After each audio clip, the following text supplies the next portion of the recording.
আসসালামু আলাইকুম শেখ হাইয়াকাল্লাহ, কেমন আছেন? আলহামদুলিল্লাহ ওস্তাদ, আমি লাইভে আছি এবং আপনার কথাও শোনা যাবে। আমি দুটো প্রশ্ন করব। একজন আমাকে প্রশ্ন করেছে যে মদখোরের সাথে ভাগে কোরবানি দিলে কোরবানি হবে কিনা, নেশাগ্রস্ত লোকের মত।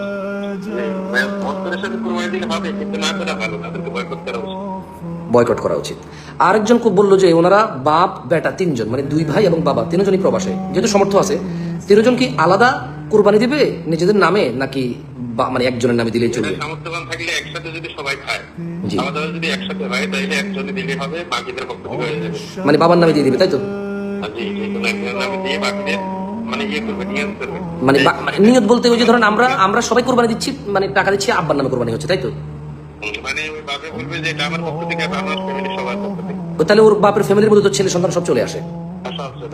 আর যদি ওরা আলাদা খায় সেক্ষেত্রে কি হবে? আলাদা খাইলে ওই যে যারা যারা আলাদা খায় ভিন্ন করে দিবে। তার মানে আলাদা খেলে প্রত্যেকে আলাদা কোরবানি দিবে, তাই তো? এখন অনেক সময় দেখা যায় যে উস্তাদ, একটু ক্রিটিক্যাল কোয়েশ্চেন এটা, ধরেন ছেলে তিন ভাই আলাদা খায়, বাবা মা এই ঘরে ও ঘরে খায়, বাবার সমর্থ আছে, তো এই ক্ষেত্রে একটা গরু চার ভাই মিলে কিনে ফেলে, তাহলে ওই ক্ষেত্রে কোরবানি দেওয়ার আগে কি চার ভাইয়ের নাম নেবে, নাকি চারো ভাই কোরবানি দিচ্ছে এই নিয়তটা থাকবে এবং জবে হলে গোস্ত ভাগ করে চারজনে নিয়ে যাবে? ওই ক্ষেত্রে ওই চার ভাগে কোরবানি হবে, তখন পৃথক হবে না, তখন উল্লেখ লাগবে। কিন্তু এক বছর হইলে এক ফ্যামিলি থেকে আপনি নিয়ত করলে বা কোনো ভাগ টাগ করা লাগে না। মানে নামের ক্ষেত্রে ওই বলবে যে আমি আর আমার পরিবারের পক্ষ থেকে।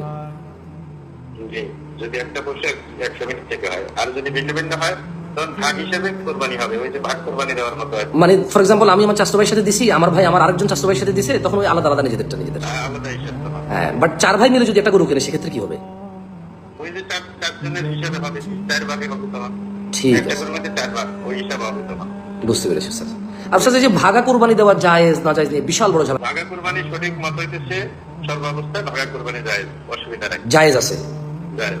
মানে এটা নিয়ে বাড়াবাড়ি করা যাবে না যে জায়েজ নাই বা ইত্যাদি।